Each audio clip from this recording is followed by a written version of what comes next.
اور ہر نبی علیہ السلام یہ کہتے رہے وہ آ رہے ہیں، اے ہمارے ماننے والوں وہ آ رہے ہیں، جن کے لیے ہم بھی آئے ہیں وہ بھی آ رہے ہیں،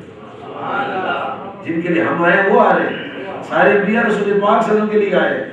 آپ کی خوشخبری سنانے کے لیے، اللہ کی الوہیت کا اعلان کرنے کے لیے بھی، اور آقا صلی اللہ علیہ وسلم کی خوشخبری سنانے کے لیے بھی آئے۔ لیکن تاریخ یہ بتاتی ہے کہ کسی بھی نبی علیہ السلام کے ہوتے ہوئے، تاریخ یہ بتاتی ہے کہ کسی بھی نبی صلی اللہ علیہ وسلم کے ہوتے علیہ السلام کے ہوتے ہوئے آپ نہیں آئے، اور پھر ایک پیریڈ گزرا ہے،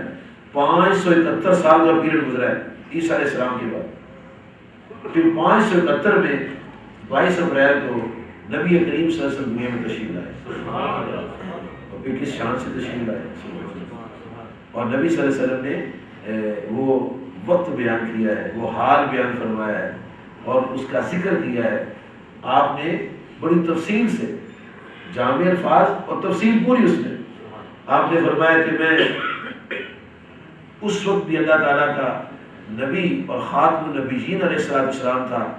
جب کہ ابھی آدم علیہ السلام کا خمیر تیار ہو رہا تھا،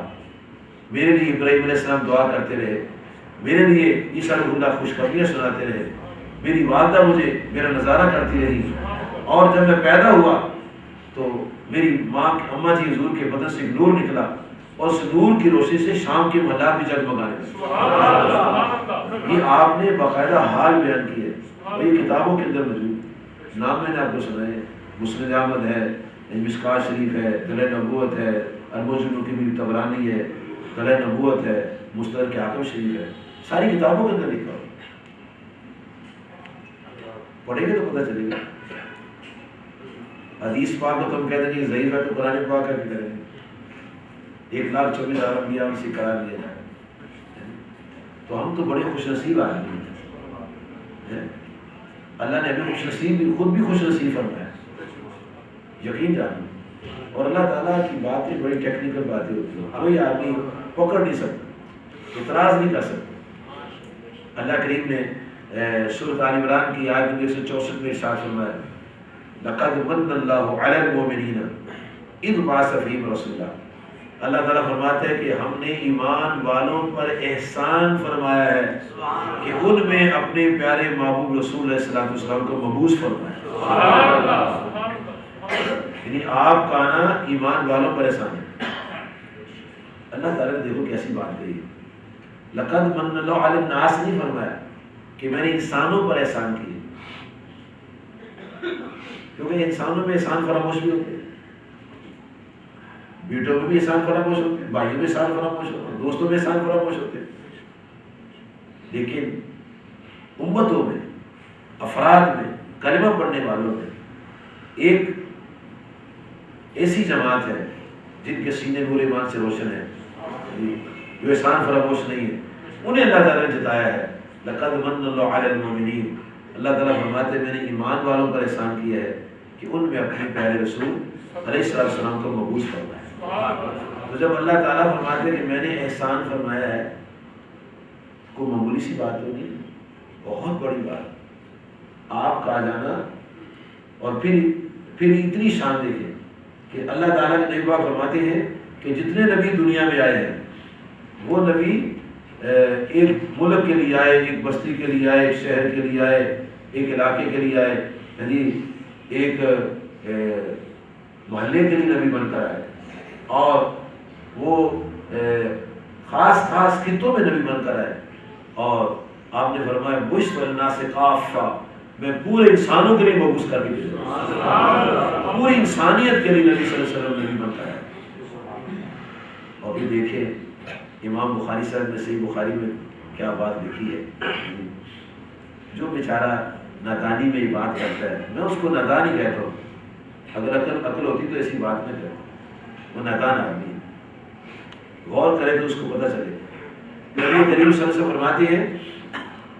امام بخاری صحیح بخاری میں لکھتے ہیں تو یمن کا باب نکالیں، پہلی جلد نکالیں،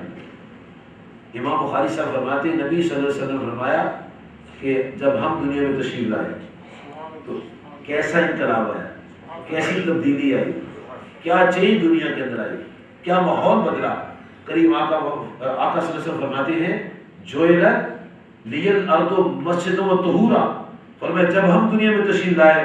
تو اللہ تعالیٰ نے ہمارے لیے ساری زمین کو مسجد بنایا۔ نبی کریم صلی اللہ علیہ وسلم فرماتے ہیں کہ جب ہم دنیا میں تشریف لائے جُعِلَتْ لِيَ الْأَرْضُ مَسْجِدًا، اللہ کریم نے میرے لیے ساری زمین کو مسجد بنا دی۔ قدم کہاں لگے؟ مکہ مکرمہ، قدم مکہ مکرمہ شریف میں لگے، قدم مدینہ شریف میں لگے، طائف کی بستی میں لگے، آئے مکہ شریف میں، تو ان قدموں کا فیض اور نور کیسے ساری دنیا کے گلوب میں پھیل گیا، پورا یورپ بھی پاک ہو گیا، افریقہ پاک ہو گیا،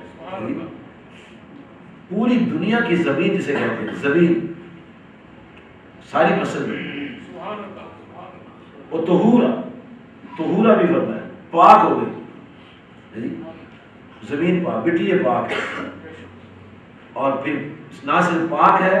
بلکہ بندوں کو بھی پاک کر دیتی ہے، پاک بھی کر دی اور پاک کرنے والی بھی کر دی۔ جو بندہ کہتا ہے کہ نبی صلی اللہ علیہ وسلم ہماری طرح تھے، وہ مجھے اپنے بارے میں بتایا کہ اس کے قدم رکھنے سے کتنی جگہ پاک ہوئی ہے، یہ بیٹھا تو نہ پاک ہو گیا، یہ بیٹھا تو نہ پاک ہو گیا، آپ آئے تو پاک ہو گیا۔ اچھا اب اس کے پاس پانی نہیں ہے وضو کرنے کے لیے تو کدھر جائے؟ کہو نا وضو کر کے دکھاؤ۔ تو اللہ تعالیٰ نے احسان فرمایا کہ میرے محبوب صلی اللہ علیہ وسلم کے پاؤں زمین پر لگے، اب اسی مٹی سے تم اپنا منہ دھو لو، تمہارا وضو بھی ہو جائے، غسل بھی ہو جائے، تیمم کر لو مٹی سے، ایسے ہاتھ مار کیسے کر لو، پھر ہاتھ مار کیسے کر لو، غسل بھی ہو جائے گا، وضو بھی ہو جائے گا۔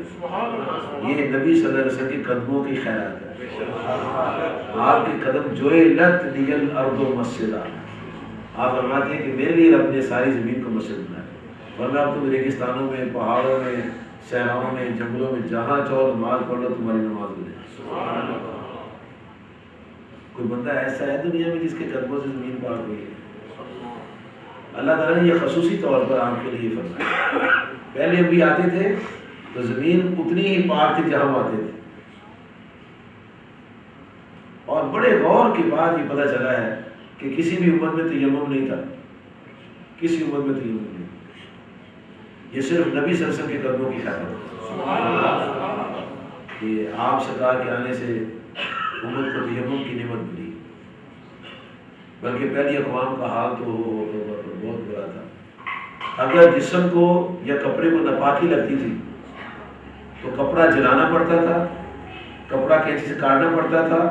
جسم کو کاٹنا پڑتا تھا، لوہا گرم کر کے داغنا پڑتا تھا، پھر جسم کو کپڑے پاک ہوتے تھے۔ اور آپ کی شان دیکھو، سبحان اللہ، کہ آپ کے آنے کی ایسی برکت ہے، نہ داغنے کی ضرورت ہے، نہ جلانے کی ضرورت ہے، نہ پھاڑنے کی ضرورت ہے، کپڑے سے پانی سے کپڑا دھو لو اور غسل کر لو، جسم بھی پاک ہے، کپڑے بھی پاک۔ کوئی بتا دے کہ میری وجہ سے ایسے ہوتا ہے،